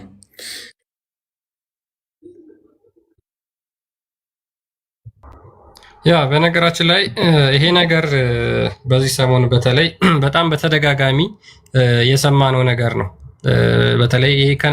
በተለይ ሰሞኑን ማለት ነው የሙስሊም ኡስታዞች ነጃሺ የሚል ነገር በጣም ደጋግሞ የተናገሩበት ወቅት ነው። ከአክሱም ወቅታዊ ሁኔታ ጋር በተገናኘ ማለት ነው። ያንን ነገር ህዝቡ ጭንቅላት ውስጥ የውሸት ትርክታቸውን ለማስረጽ በጣም በተደጋጋሚ ይዋሻሉ። ምንድነው አንድ ነገር በጣም ደጋግመው ሲናገሩት እውነት ይመስላል ብለው ስላመኑበት ማለት ነው። ከአክሱም ጽዮን ጋር በተያያዘ ነው ይሄን ነገር በጣም የተናገሩት። ሙሐመድ ወደ አክሱም ልኮ ከዛ በኋላ እስልምና ንጉሱ ተቀብሎ እንደዚህ አይነት ታሪኮች በደንብ አሁን ሲናገሩ ሰምተናቸዋል። በፊትም ነበሩ። ነገር ግን እነዚህ ሁላ ታሪኮች ውሸት መሆናቸው ህዝቡ አያውቅም ነበረ፣ አይታወቅም ነበረ። እንደዚህ እንደሚያጭበረብሩ አይታወቅም ነበረ። እንዳለ የሚናገሯቸው መስጊድ ላይ ግን ምንድናቸው ማለት ነው? ውሸት የተቀጠፉ ማስረጃ የሌላቸው ርባና ቢስ ማስረጃዎችን መጥቀስ እንኳን ያልቻሉ ኡስታዞች ናቸው መስጊድ ላይ ቁጭ ብለው የሌለ ታሪክ ሰው ጭንቅላት ውስጥ ለማስገባት የሚጠሩት ማለት ነው። ዋሹ፣ ጥሩ ነው፣ እንዳታቆሙ። ይህንን ውሸት እንዳታቆሙ። አሁን ኡስታዞች መስጊድ ላይ የምታስተምሩ ትሆኑ ትችላላችሁ። እዚህ ቲክቶክ ላይ ሶሻል ሚዲያው ላይ እንደ ትቢያ የበተናችኋቸው ኡስታዞች ሊሆኑ ይችላሉ። በፍጹም ውሸታችሁን እንዳታቆሙ፣ ቀጥሉበት። ውሸታችሁ እንዳታቆሙ። ለኛ የእናንተ ውሸት ግብአት ስለሚሆን ማለት ነው። የገዛ ልጆቻችሁን እስልምና ውስጥ አንቃችሁ እንዲቆዩ የያዛችሁበት ምንድነው? እንደዚህ አይነት ውሸትና ትርክትን በመናገር ስለሆነ። ነገር ግን ትውልዱ የሚያነብ ነው። አሁን እጃችን ላይ ብዙ መረጃዎች የፈለግነውን ነገር ሰርች አድርገን ማግኘት የምንችልበት ዘመን ላይ ነን ያለን። ስቶን ኤጅ ላይ ወይም ደግሞ ፋየር ኤጅ ላይ አይደለንም ያለን። ይሄ የድንጋይና የእሳት ዘመን በሚባልበት ጊዜ ላይ አይደለንም ያለን። ስለዚህ ሰዎች መረጃዎችን ማየት የሚችሉበት የሚያነቡበት ጊዜ ነው። ሶ ልጆቻችሁን ከእንደዚህ አይነት ድንቁርና እንድናወጣበት ይረዳናል። ውሸታችሁ እንዳታቆሙ። እናንተ አሁንም ያሰባችሁ ያላችሁት ይህን ዘመን እንደ 7ኛው ክፍለ ዘመን እንደ ሙሐመድ ጊዜ ነው አይደለም? ፕሪሚቲቭ ሶሳይቲ ነው አድርጋችሁ ያሰባችሁት። ኋላ ቀር ህዝብ ነው አድርጋችሁ ያሰባችሁት። ለዛ ነው ዝም ብላችሁ ብቻ በየመስጊዱ ነጫጭ ልብሳችሁን ትለብሱና ኮፍያችሁን ታደርጉና ትግቱታላችሁ ይህን ውሸታችሁ። እግዚኦ! ግን ማለት እንዴት ከጉሮሯችሁ ላይ ይወጣላችኋል? ግን እንዴት ካፋችሁ ይሄ ቃል ይወጣላችኋል? ሙሐመድ ቃል በቃል በእኔ ላይ የቀጠፈ ገሃነም ይገባል ብሎ ተናግሯል። እስልምና ላይ ቀጥፋችሁ እንዴት ገነት እንገባለን ብላችሁ ታምናላችሁ? ምን አይነት አምላክ ነው የምታመልኩት? ለየትኛው አምላካችሁ ነው የምታገለግሉት? በውሸት የሚከብር እስልምና ላይ መቅጠፍ ይለያያል። ኦኬ፣ በእስልምና ላይ ስቀጥፍ ነው ገሃነም የምገባው። እስልምና ላይ ችግር የለው። እስልምና በራሱ መሰረቱ ውሸት ስለሆነ ማለት ነው።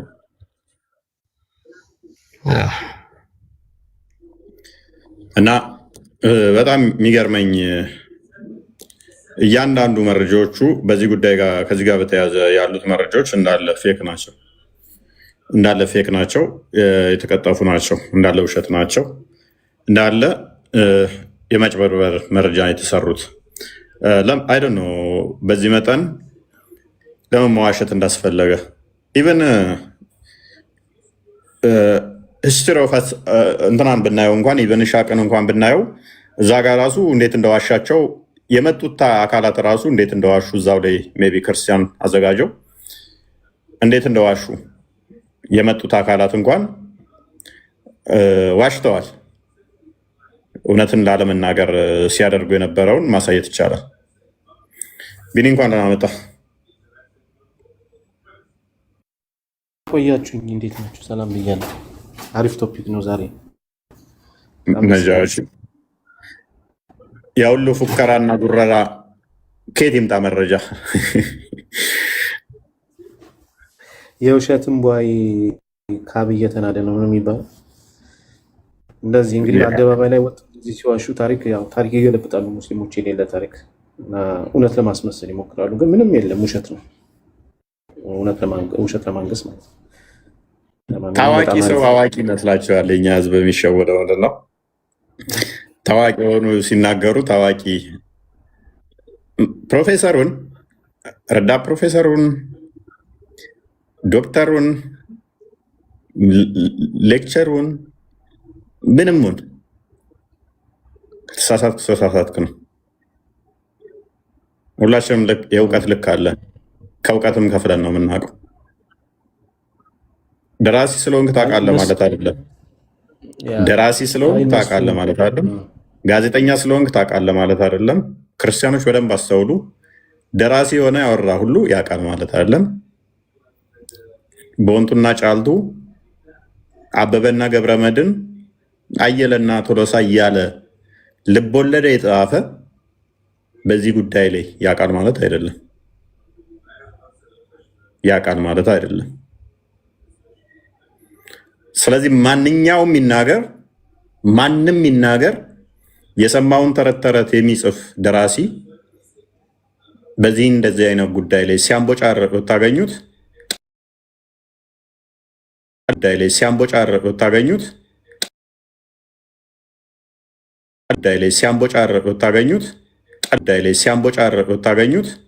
ተረት ዝም ብሎ ሲጽፍ ኖሮ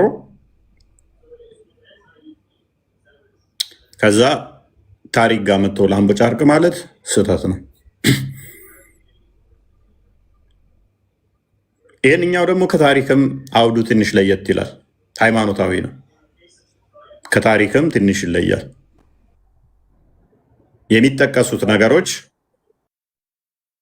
ማወቅ ይፈልጋል። ታሪካውያን ይህንን የምትሰጧቸውን ይህንን ዝም ብለው አንብበው አዎ ትክክል ነው ይኸው እዚህ ጋር ይላል እኮ ብለው ሊያልፉት ይችላሉ። ግሬዱ ምን ማለት ነው? ዳኢፍ ማለት ምን ማለት ነው? ታሂህ ማለት ምን ማለት ነው? ቼኑ እንዴት ነው? ይህንን የታሪክ ምሁራን ላያውቁት ይችላሉ። ዝም ብለው መጽሐፍቶቻቸው ላይ የሚያስቀምጡት የታሪክ ጸሐፊያን ተብለው የጻፉት እንዳለ የታሪክ ተብለው የሚያስቀምጡት ልክ ፕሮፌሰሮቹ በሚያደርጉት ናሬሽን ነው። ለምሳሌ እነ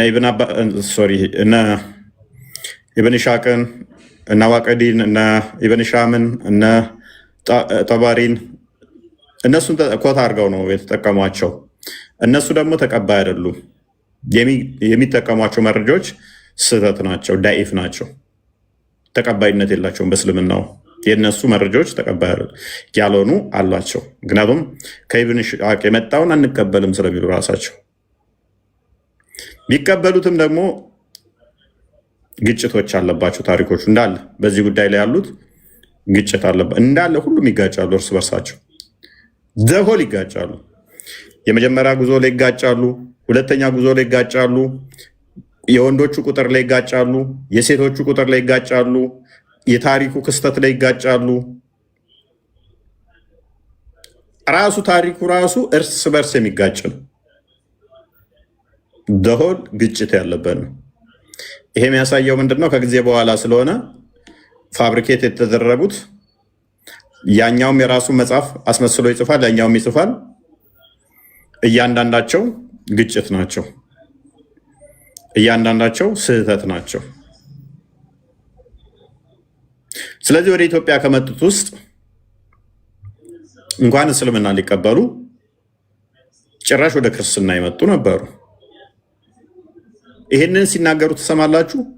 ክርስቲያን ሆነ ለምሳሌ እያሉ ክርስቲያን የሆነው እንደዚህ ሲያሾፍባቸው ነበር። ኢብን ሻቅ 99ኛውን ፔጅ አንድ የቼክ አድርገው ክርስቲያን ኢብን ከሲርም ዘግቦታል፣ ጠባሪም ዘግቦታል፣ የተለያዩ ሌሎችም ዘግበውታል። እንደዚህ ሲላቸው ነበረ።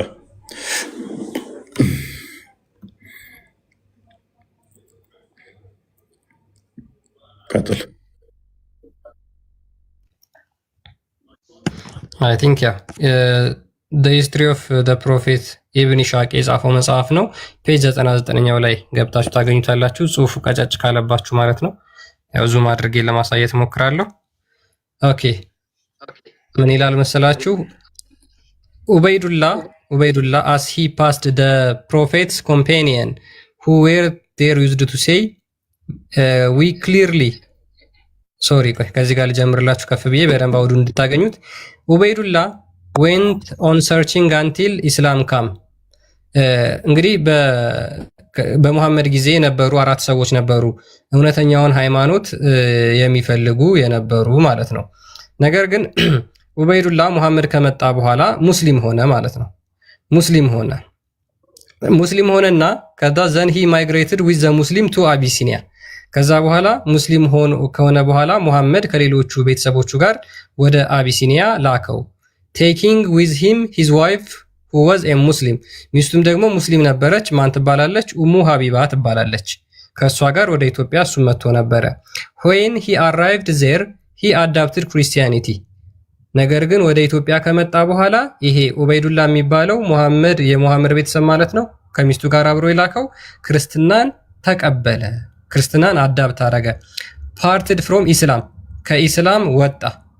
and died Christian in Abyssinia ክርስቲያንም ሆኖ ሞተ። ይሄ የሙሐመድ ቤተሰብ የሙሐመድ ዘመድ የነበረ ሙሐመድ ወደ አቢሲኒያ የላከው ሰው ማለት ነው። ክርስትናን መጥቶ ተቀበለ። በክርስትናውም ደግሞ እስከ መጨረሻው ጸንቶ ሞተ ማለት ነው። ሶ ሙሐመድ ቢን ጃፈር ቶልሚ ሙሐመድ ቢን ጃፈር እንደተናገረው ይላል ዛት when he had become a Christian ይሄ ሰውዬ ክርስቲያን ከሆነ በኋላ ኡበይዱላ as he passed the prophet's companion who were there used to say ከሙሐመድ ልኳቸው ከሌሎቹ ቤተሰቦቹ የመጡትን እንደዚህ ይላቸው ነበር፣ አብሯቸው የመጣቸው ማለት ነው። ዊ ሲ ክሊርሊ እኛ በግልጽ እንመለከታለን። በት ዩር አይስ አር ኦንሊ ሃፍ ኦፕን ነገር ግን የእናንተ አይኖች የተከፈቱት ግማሽ ነው። ዊች ሚንስ እውነቱን እያያችሁ አይደለም እያላቸው ነው ማለት ነው። ኡበይዱላ ክርስቲያን ከሆነ በኋላ ዳት ሚንስ ዊ ሲ በት ዩ አር ኦንሊ ትራይንግ ቱ ሲ ኤንድ ካናት ሲ እኛ በግልጽ እናያለን፣ ነገር ግን እናንተ አይናችሁ ተከፍቷል፣ ነገሮችን ግን በግልጽ እያያችሁ አይደለም ይላቸዋል። የሙሐመድን ተከታዮች አብሯቸው የመጣውን ማለት ነው። he used the word ሳሳ because when a puppy tries to open its eye to see ልክ አይናቸውን እንዴት ነው የገለጸው ማለት ነው። ትንሽዬ የቡችላ ውሻ አይኗን ከፈት አድርጋ ለማየት እንደምትሞክር እነሱም ልክ እንደዛ ነው እያዩ ያሉት፣ ነገር ግን እውነቱ አልተገለጸላቸውም። if only half see ግማሽ እንደምታይ then the word ፈቃሃ means to open the eye after his days እሱ ከሞተ በኋላ ማለት ነው። ኡበይዱላ ከሞተ በኋላ ምን ያደርጉ ነበረ? ምን ይላቸው ነበር? አይናችሁ አልተከፈተም፣ ታያላችሁ፣ ነገር ግን በግልጽ አታዩም፣ እያያችሁ አይደለም ይላቸዋል። ደጋግሞ ነው የሚላቸው። በነገራችን ላይ እንደ ጡጥር ላይ ናችሁ ምንድነች? ለመገለጥ ትሞክራላችሁ፣ አትችሉም። ለምን የሚላቸው? እውነትን ማወቅ አልቻላችሁም።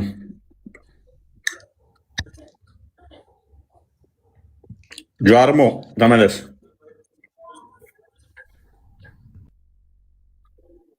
ማየት አትችሉም። እሱ ወደ ክርስትና ስለመጣ እውነትን ስላወቀ። ጃርሞ ተመለስ።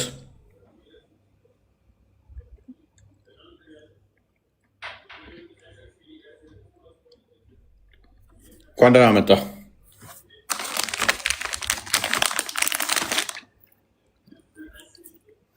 ይሰማል? ይሰማል ጀዋርሞ? አሁን ይህን ታሪክ ግን ሰምታችሁ ታውቃላችሁ ክርስቲያኖች? የሙሐመድ ዘመድ ሙስሊም የነበረ መጥቶ ወደ ኢትዮጵያ ሲመጣ፣ ወደ አቢሲኒያ ሲመጣ ክርስቲያን ሆኖ ሞተ ተብላችሁ ተሰምታችሁ ታውቃላችሁ? ይህንን መቼም አይነግሯችሁ። ተቃራኒውን ትዊስት አድርገው ነው የሚነግሯችሁ። ያልተፈጠረውን ታሪክ ነው እንደተፈጠረ አድርገው የሚነግሯችሁ። መስጊድ ላይ አሁን ታውቃላችሁ መሐመድ ከላካቸው ሰሃቦች ክርስቲያን ይሆናል ብለው ለምን አይነግረው? ለምን እንደዛ አይናገሩት? አንድ አይምሮውን ለሚያሰራ ሰው፣ አንድ ጤናማ የሆነ ሰው፣ አንድ የሚያስተውል ሰው፣ አንድ የሚያገናዝብ ሰው ተሰዳችሁን ሀገር ስትሄዱ ንጉስ ቢቀበላችሁ እናንተን ያ ንጉስ ደግሞ የእናንተን ሃይማኖት ቢከተል እናንተ ወደዛ ወደ ሌሎኛችሁ ሃይማኖታችሁን ተቀይራችሁ የተሰደዳችሁትን አብራችሁ ከተሰደደው ጋር ያለውን የንጉሱን ሃይማኖት ታንቋሻላችሁ። እውሮች ናችሁ ማየት አትችሉም ትላላችሁ።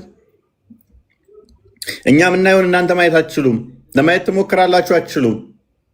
የተሳሳተ ሃይማኖት ውስጥ ናችሁ ትላላችሁ።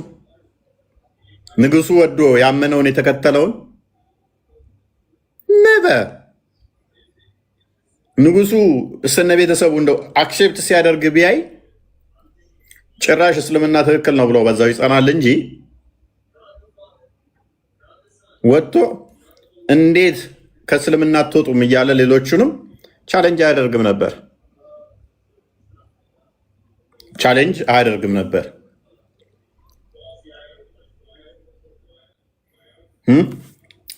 ቀጥል።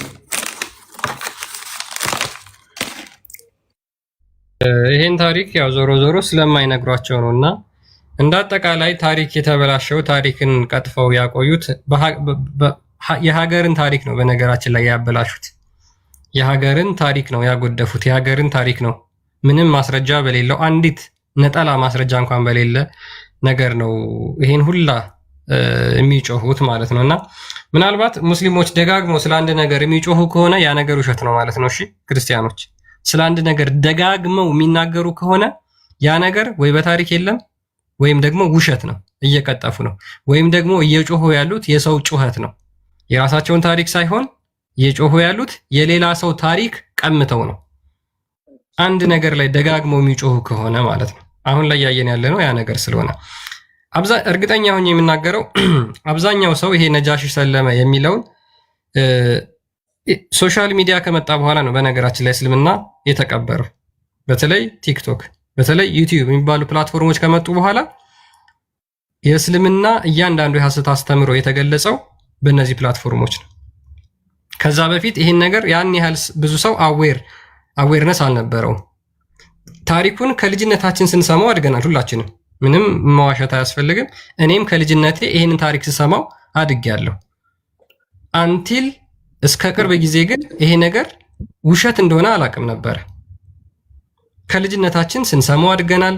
ሂስትሪ ቡክ ላይ ተምረናል፣ ሃይ ስኩል ላይ ተምረናል፣ ኤሌመንተሪ ላይ የምንሰማቸው ነገሮች አሉ።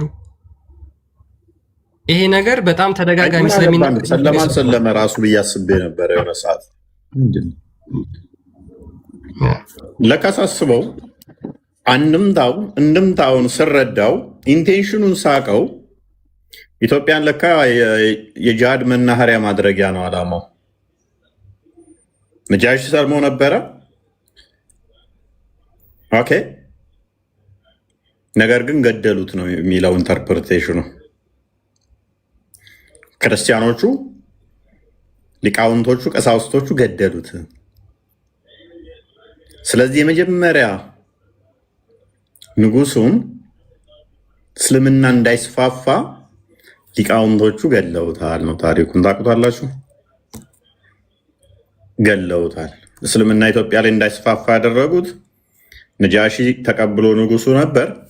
እሱም በመግደል እስልምና አፍሪካ ላይ ምስራቅ አፍሪካ ላይ እንዳይስፋፋ ኢትዮጵያ ላይ በደንብ እንዳይስፋፋ ሊቃውንቶቹ አድርገውታል። ስለዚህ ኢትዮጵያ ጂሃድ ያስፈልጋታል። ለዚህ አህመድ ግራኝ በተሳተፈ ጊዜ አብረውት የተሰለፉ አረቦች ነበሩ፣ ቱርኮችም እንደዛው እና አረቦችና ቱርኮች በረዱት ጦርነት ላይ ጂሃድ ዋና ዓላማቸው ነበር። ትግራይን ሲወሩ ትግራይን ረጅም እንትን ካደረጉ በኋላ ምች ስላልነበረ አክሱም ጽዮንን አቃጥለው ንብረት ዘርፈው ነው እንትን ያሉት። አክሱም ጽዮንን ዘርፈዋል፣ አቃጥለዋታል በጊዜው ማለት ነው። እና የተለያዩ ቦታዎች ላይ ጉዳት አድርሰዋል። እናም እንዳሰቡትም የተወሰነ ቻሌንጅ አድርገዋል በአህመድ ግራኝ በኦቶማን ኢምፓየር እየተመሩ። ምክንያቱም የኦቶማን መድፍ ስለሚጠቀሙ ያ መድፉ ደግሞ ለኢትዮጵያው ድምፁ ራሱ ይረብሻቸው ነበር። ስለማያውቁት የሚጮኸው ድምፅ ትንሽ ይረብሻቸውም ስለነበር እነኛ በሰለጠኑ ህንዳውያን ተኳሾች ነው ይዘው የመጡት። ህንዳውያን ተኳሾች ይዘው መጥተው ነው እንትን ያሉት። ፋይናሊ ቢገረፉ ማለት ነው። ፋይናሊ ድል ወደኛ ብትመጣም ይሄ ሁሉ ክስተት ግን የተከሰተው አህመድ ግራኝ ያንን ሁሉ አቅምና ፓወር እንዲያገኝ ያደረገው ምንድነው? የቤተክርስቲያን ችለተኝነት ነበረ። ሊቃውንቱ ችለተኝነት ልክ እያንዳንዱ ራሱ ጋር ማይመጣ እየመሰለው አንዱ ለአንዱ ችለተኛ መሆን የአህመድ ግራኝ ከኦቶማን ቱርክ ጋር ካደረገው መቀናጆ እንዲሁም ከአረቦቹ ጋር ካለው ኮኔክሽን ጋር ተደምሮ ጥሩ እንትን እንዲያገኝ አድርጎታል። የውስጣዊ አመራርም ድክመት እንዳለ ሆኖ ማለት ነው። የንጉሱ ውስጣዊ ድክመት አመራር ኤኒዌይስ ብቻ እነኚህ ተደማምረው እነኛ ፓወር እንዲያገኙ እንትን እንዲሉ ወደ ውስጣዊ እንትን እንዲሉ ያንን እንትን ፈጥሮለታል ማለት ፈጥሮለታል። በተመሳሳይ ዮሐንስ አራተኛው ዮሐንስ ዘፎርዝ ማለት ነው ከአፄ ቴዎድሮስ ቀጥሎ ያለው እሱም ጊዜ ላይ አረቦቹ እችኛ በተለይም በነ ግብፅ እንደዚህ የጂሃዷን የሚፈልጓት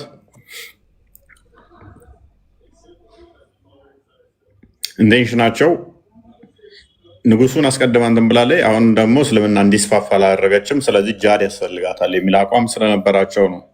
ከዮሐንስ ጋር በተያያዘ የግብፅ የሱዳኖቹ አልሞራቪዶች የሚባሉት ከእነሱ ጋር በተያያዘ እነሱን አላማቸው ምን ነበር? እስልምናን ተቀበል ነበረ። እንትናን ዮሐንስን እስልምናን ተቀበል፣ ማትቀበል ከሆነ እንመጣላለን የሚልም ዛቻ ስለነበረው ማለት ነው። ኢንተርናሊ ሙስሊሞችም ሲያግዙ ነበረ። ዮሐንስን ቻሌንጅ ከሚያደርጉት አንዱ ከሱዳኖቹ ጋር ከወገኑት አንዱ ኢትዮጵያኖቹ ሙስሊሞች ዮሐንስን እስልምና እንዲቀበል ጫና ሲያደርጉ ነበረ። የአመራር እዛው ከሚኒሊክ ጋር እንትን ቢኖርም ዮሐንስ ሰማው ለቴዎድሮስ ፌል ለማድረግ ወይም ከእንግሊዞች ጋር የራሱ እንትን ቢኖረው ሚኒሊክም ደግሞ አዝሴም ታይም ቴዎድሮስ ጋር አይሚን ከዮሐንስ ጋር ባለው እንትን ላይ እጁ እንዳለበት ማንከደው ነው ማለት ነው። ያለመተጋገዝ፣ አለመናበብ፣ ሁሉም የራሳቸውን ጥቅም ለማስከበር ማድረግ ቴዎድሮስ በእንግሊዞች ሉስ እንዳደረገው ዮሐንስም ደግሞ ተመሳሳይ ነገር ገጥሞታል። ኢንተርናሊ ሙስሊሞቹ ግን ከሱዳኖቹ ጋር ኮላብሬት አድርገው ሲሰሩ ነበረ። ሙስሊሞቹ ኢትዮጵያ ውስጥ ያሉት ሙስሊሞቹ ከሱዳኖቹ ጋር አብረው ሲሰሩ ነበር ማለት ነው። በተመሳሳይ በአድዋ ጦርነትም ጊዜ ላይ ከጣሊያኖቹ ጋርም ሲሰሩ ነበረ። ከአድዋ ጦርነትም በተመሳሳይ በሚኒሊክ ጊዜም ማለት ነው። በተመሳሳይ ደግሞ ጣሊያን ከአረቦቹ ጋር ላይን ስታደርግ ማለትም ምንም ድምፅ የኢትዮጵያ እንዲታፈን ካደረጉት አንዱ አረቦቹ ናቸው። አላይን ስላደረጉ ሙስሊሞቹ ደግሞ ተጠቃሚ ነበሩ።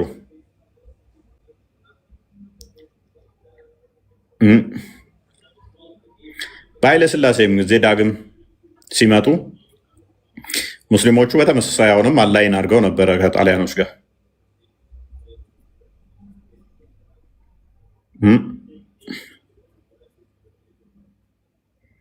የአንዋር መስጊድ እንዴት ነው? ማን የሰራው? ጣሊያን አይደለች የሰራ? ለምን ነበር የሰራችው? ያመቻቸችው የአንዋር መስጊድን። ኤኒዌይስ ስንትና ስንት ገዳማትና ቤተክርስቲያን ስታፈርስ ስንት መስጊድ ነበር ያፈረሰችው ጣሊያን? ያፈረሰቻቸው መስጊድ ልጠሩልኝ ትችላላችሁ? ጣሊያን ስንትና ስንት ገዳም እና ቤተክርስቲያን ስታፈርስ ለምንድን ነው እሱ መስጊድ ሳታፈርስ የቀረችው? አላይን ነበር። ኤኒዌይስ እስቲል አሁንም ደግሞ ያው ነገር ቀጥሏል ማለት ነው። እባብ አንዴ ነው በእባብ ደጋግሞ መነደፍ አራነት ነው። ፈንጂ አክሻፊ ብቻ ነው ከስህተቱ የታረመው ይባላል። ስለዚህ ኢንተርናል እንዝላልነት ለዚህ ይዳርጋል። በታሪክ ውስጥ የሚከሰቱ አንድ አለመሆን፣ ታሪክን በደንብ አውቆ መመከት አለመቻል፣ አንደኛው ሲከላከል አንደኛው የሚያስጠቃ ከሆነ ለዚህ አይነት ክስተቶች ይዳርጋሉ። የመጣንባቸው ታሪኮች ከ15ኛው ሴንቸሪ ጀምሮ የተፈጸሙት ክስተቶች የንጉሶቹ፣ የአስተዳደሮቹ እና የስልጣን ሽኩቻዎቹ ለነኛ በር ሲከፍት ነበረ። በር እየከፈተ ያን ሲያመጣ ነበረ። ዛሬም በተመሳሳይ ያው ነገር እየተከሰተ ነው። ያው ነገር ማለት ነው። ለወዳቸው አንዳንዶቹ ለሾርባ፣ አንዳንዳቸው ደግሞ ለእውቅና፣ አንዳንዶቹ ደግሞ ለላይክ፣ አንዳንዶቹ ደግሞ እንዲጨበጨብላቸው ታሪክ ሲያበላሹ፣ ሲቀጥፉ እናገኛቸዋለን፣ ሲዋሹ እናገኛቸዋለን በትልልቅ ሚዲያ ላይ ያው። ስለዚህ በተቻለ መጠን አሁን ላይ የተካሄደውን አሁን ላይ ያለውን የታሪክ ማዛባትና ማበላሸት አካሄድ ቦልድሊ ሪጀክት ልናደርገው ይገባል ማለት ነው። በውሸት የሚጻፍ በውሸት የሚጸና ታሪክ የለምና ስለዚህ እያንዳንዱን እያነፈነፍን ባገኘነው መጠን እናፈርሳለን። እናንተም በተቻላችሁ መጠን እንደነኚህ አይነቶችም በተለይም ሰዎቹ የሚጠቀሙት ምንድነው እሱ ልክ ዩሮፕን ለመምታት የተጠቀሙበትን ሎጂክ ነው የሚጠቀሙት። የራሳችሁን ሰው ታሪክን አዛብቶ እንዲናገር ማድረግ። የራስ ሰው ታሪክ አዛብቶ ቢናገር ክርስቲያን አሁን ለምሳሌ ታሪኩን አዛብቶ ቢናገር እዚህ ጋር እኔ ካልኩ ኮንትራሪ ቢናገር ብዙ ሰዎችን የመመረዝ ክርስቲያኖችን አቅም ይኖረዋል። ክርስቲያን እንዲህ ብሎታል፣ በቃ እንደዛ ሙስሊሞቹ ማለት ትክክል ናቸው ማለት ነው ብሎ እንዲያስብ ያደርጋል ሰው። አንድ ክርስቲያን የሆነ ሰው ይህንን አይነት ታሪክ ትክክል እኮ ነው ምናምን ብሎ እንደዚህ አይነት ናሬት ቢያደርገው እውነት ይመስላል ለሰው እና በጣም ጥንቃቄዎች ይፈልጋሉ ማለት ነው። እና ጥንቃቄዎች ይፈልጋሉ። እንደዛ ነው አይመስልም ክርስቲያን? ያ አንዴ ታሪክ ከተበላሸ በዛው ነው እየሰፋ የሚሄደው ክፍተቱና ለማስተካከል እና ለማረም በጣም አስቸጋሪ ነው። ምክንያቱም አንድ ታሪክ ቀደም ብሎ ተጽፎ ከነበረ ከሆነ ረዘም ካለ ጊዜ በኋላ ያ ታሪክ የእውነት ነው የሚመስለው። ምንም እንኳን የተቀጠፈ የውሸት ታሪክ ቢሆን እንኳን ለምሳሌ እኔ በዚህ እድሜ በዚህ ዘመን አንድ ታሪክ ቦልድሊ በውሸት ብጽፍ ይህ ታሪክ ደግሞ ተሰንዶ ቢቀመጥ ከ100 ዓመት ከ200 ዓመት በኋላ የሚያነበው ያ ሰው ይሄ የጻፍኩት ታሪክ አለ ማለት ነው እውነት ነው ብሎ የመቀበል ቻንሱ ከፍ ያለ ነው የሚሆነው። ስለዚህ እነዚህን ታሪኮች እየተበላሹ ያሉ ታሪኮች መጽዳት መቻል አለባቸው። አሁን ላይ ከዚህ በፊት የተፈጠሩ ነገሮች ተፈጥረዋል። ከዚህ በፊት የነበሩ ሰዎች ያጠፋቸው ጥፋቶች አሉ። የተበላሹ ታሪኮችን ያለማጽዳት ስህተቶች ነበሩ። ኦኬ፣ አሁን ላይ ግን እየሰሩ ያሉ ልጆች አሉ። በተለይ ደግሞ ክርስቲያን ሆነው ታሪክን በደንብ ባለማወቅ ይሁን የሚነገራቸውን የሐሰት ትርክት ማጋለጥ ባለመቻል ብዙ ታሪኮችን ጭራሽ እነሱ ጠርተው የውሸት ታሪኮችን ለህዝቡ እያስጋቱ ይገኛሉ። ይሄ በጣም አደገኛ ነገር ነው። ቅድም መግቢያችን ላይ እንደተናገር ነው ማለት ነው።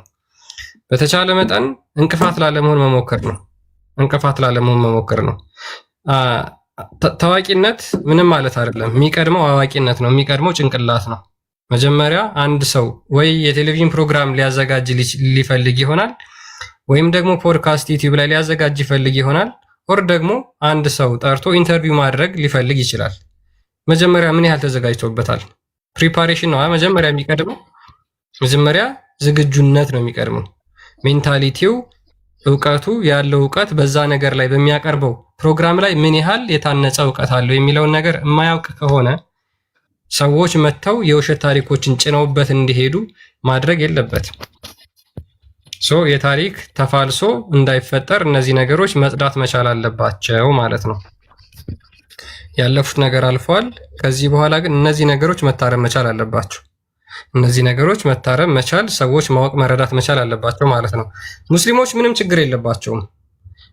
እምነታቸውን የሚደግፍላቸው ይሁን እንጂ ሃይማኖታቸውን የሚደግፍላቸው ይሁን እንጂ ምንም ነገር ማድረግ ይችላሉ በውሸት።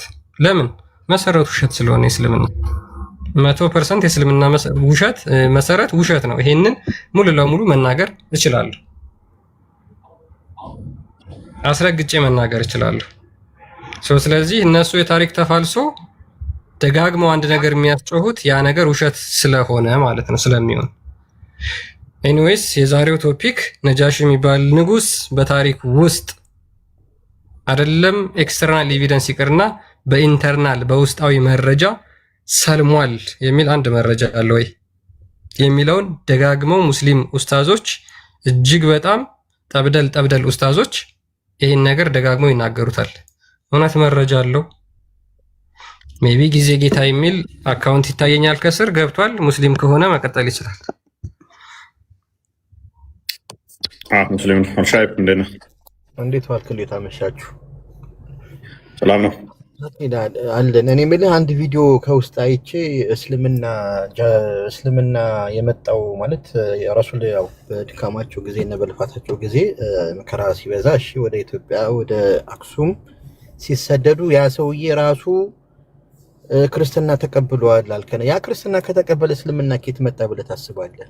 ቪዲዮን አይቼው ነው ገርሞኛል። እንዲህ ስትል ማለት እስልምና ስለመጀመሪያ ጊዜ ይዞ የመጣውን ታሪክ ካወቅ ማን ነው የማን ልጅ ነው? በቃ ይሄን ካወቅ እኔ ዛሬውን ነው ክርስትና እቀበላለሁ ማለት ቪዲዮ ውስጥ ገብቼ ያሲን ኑርን እየተቸው ፕሮፌሰሩንም እየተቸህ ነው። መተቸቱ ችግር የለውም፣ ግን ስተቸው እስልምና የመጣው እስልምና ማለት ሲመጣ የመጡት ሰዎችም ክርስትናን የተቀበሉት እስልምናን አልተቀበሉም ማለት። ኦኬ ፖይንት እዚህ ጋር ምንድነው? እሺ እነዚህ እስላምና እኛው ሙስሊሞች ከየት መጣን? ሁለተኛ ጥያቄ ይሄ ደግሞ ለመጀመሪያ ጊዜ እስልምና ሐዲስን አንተ እንደው እስልምናንን ስለ እስልምና በደንብ አውቃለሁ የምትል ከሆነ ለመጀመሪያ ጊዜ እስልምና ይዘው ሲመጡ በስደት ቁረይሾች ሲያባሯቸው እነማን ናቸው? ታሪኩ ነው የምትነግረኝ። ይሄን ካወቅ ከዛ የልጅየው ደግሞ ማን እንደሆነ ካወቅ ያኛው ሰውዬ ደግሞ ስሙን አልጠቅስልም ስንት ልጅ እንዳለው ካወቅ ይኸው በዚህ ስዊት እኔ በቃ ክርስትና እቀበላለሁ። ምን ሰውየውን ስም ነው የምፈልገው? እያንዳንዱ ነገር ካመጣጣቸው እስከ መጨረሻ በቃ ነገርኩ። ጫፍ ጫፉን ነግሬሃለሁ። አንተ ለምን ምንም ነገር ኦኬ እሱን እኮ እኔ ቀድሜ ተናግሬያለሁ። ምን ብዬ ተናግሬያለሁ? አዳምጥ። ታሪካቸው እርስ በርሱ የተጋጨ እርስ በርሱ የሚጣረስ ነጃሺ ሰለመ የሚለውም ልብ ወለድ እንደሆነ እኮ ተናግሬያለሁ እኔ። እሱን አይደለም እነዛ ሰዎች የመጡት ሰዎች ራሱ ክርስትናት ቪዲዮን ገብተህ ብታየው እነዛ ሰዎች ራሱ ክርስትና ብለው የሆነ መጽሐፍ አይተሃል። ግን እስልምናን ይዞ የመጣው ሰውዬ ስሙ ማን ነው ነው የኔ ጥያቄ። ታዋቂ ሰው ስለሆነ ሰውዬው ነው እናሳያ ለክርስቲያን። ቆይ ከዛ በኋላ እሱስ የማን ልጅ ነው? ቆይ ችግር የለውም እናሳያ። ቆይ ችግር የለውም። ተው ተረት አታውሩብን። እኛ እኮ ያው ተከፈተልህ መጽሐፍ 99ኛው ፔጅ ላይ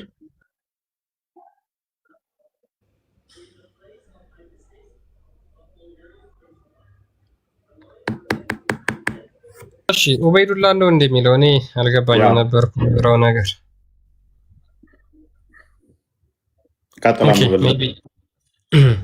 ያ ይታያል እዚህ ጋር የሚታይ ከሆነ ማይታየም ከሆነ ደግሞ ኢብን ኢሻቅ ነው ገጽ 99 ላይ ገብተህ ማየት ትችላለህ። ጊዜ ጌታ ምን ይላል መሰለ Ubaidullah went on searching until him was his wife who was a Muslim, Habiba. Sorry, Ubaidullah went on searching, Islam came. ስሙን ኦኬ ቀጥልሽ። ስሙ ማን ነው? ኡበይዱላህ ይባላል። ኡበይዱላህ ይባላል። ኡበይዱላህ went on searching until Islam came. እስልምና እስኪመጣ ድረስ እውነቱን የሚፈልግ ሰው ነበረ ይላል።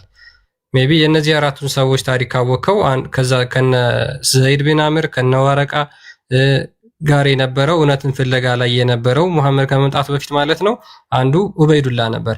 ሶ ኡበይዱላህ እስልምና ከመጣ በኋላ ሙሐመድ አስተምሮቱን ይዞ ከመጣ በኋላ ማለት ነው ሙስሊም ሆነ፣ ሙሐመድን ተቀበለው። then he migrated with a Muslim to Abyssinia taking with him his wife who was a Muslim.